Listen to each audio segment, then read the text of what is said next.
मुंबई महापालिकेची निवडणूक अद्याप घोषित व्हायची आहे। मात्र शेलारांनी राष्ट्रवादीचे नवाब मलिक नको अशी भूमिका घेतली।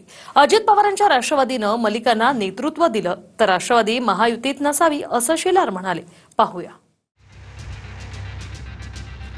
ऐन महापालिका निवडणुकीच्या आधी भाजपच्या आशिष शेलार यांनी पुन्हा नवाब मलिकांच्या विरोधात राग आळवलाय। मलिकांना जर अजित पवारांची राष्ट्रवादी मुंबईत जबाबदारी देत असेल तर मग महायुतीमध्ये राष्ट्रवादी नसावी अशी भूमिकाच शेलारांनी घेतली। पण शेलारांच्या भूमिकेवरून भाजपतच एकमत नसल्याचं दिसतं।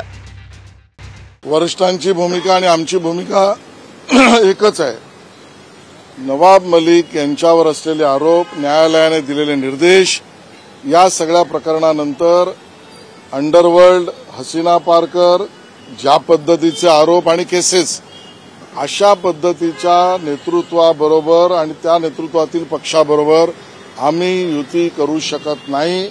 त्यांच्या पक्षातला निर्णय काय करायचा त्यांचा अधिकार आहे।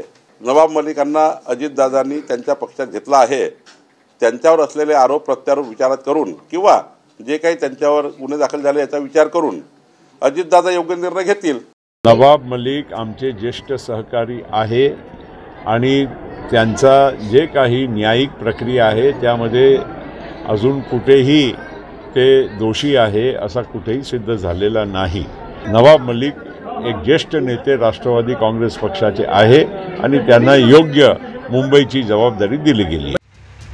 नवाब मलिकांवर महाविकास आघाडी सरकारमध्ये फडणवीसांनीच 1993च्या बॉम्बस्फोटातील आरोपींशी जमीन व्यवहार केल्याचा आरोप केला होता।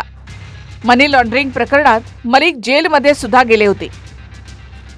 आता नवाब मलिक प्रचारामध्ये आले तर महायुतीच्या मंचावर देखील असतील। मग अशा वेळी मलिकांसोबत स्टेज कसं शेअर करायचं असं शेलार यांना वाटतं। नवाब मलिकांचा पाठिंबा, नवाब मलिकाच्या पक्षाचा पाठिंबा राज्यात तुम्हाला चालतो। तुमच्या आशीर्वादाने नवाब मलिक जेलच्या बाहेर आहेत। तुम्ही ज्या नवाब मलिकांना देशद्रोही म्हणत होते, याच नवाब मलिकाला तुमच्या अजितदादाच्या पक्षाने तिकीट दिलं। मला असं वाटतं हा दुटप्पीपणा आहे, भारतीय जनता पार्टीचा ढोंगीपणा आहे। नवाबबाईंनी काही केलं नाही, त्यांच्यावर खोटे नाटे आरोप झाले हे ते पहिल्या दिवसापासून सांगतायत। पण भारतीय जनता पक्षाने सिलेक्टिव्हली नवाबबाईंच्या बाबतीत दरवेळी स्टँड बदललेला। जेव्हा राष्ट्रवादी काँग्रेस पक्ष त्यांनी भारतीय जनता पक्षाने फोडली तेव्हा त्यांना नवाबबाई चालले, पण जेव्हा ह्यांना सोयीचं नसतं तेव्हा ते नवाबबाईंना दूर करतात। अजित पवार महायुतीमध्ये आल्यावर देखील फडणवीसांनी मलिकांना विरोधच केला।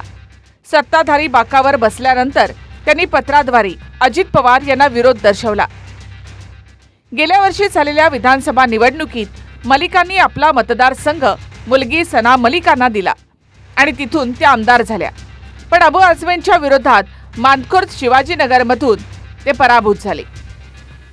आता मुंबईच्या निवडणुका आहेत, त्यामुळे अजित पवार मलिकांना ऍक्टिव्ह करू शकतात। त्याआधीच शेलार यांनी विरोध बोलून दाखवलाय, पण त्याच वेळी भाजपमध्येच एकवाक्यता नाही हे दिसून आलं। Bureau report, TV9 Marathi.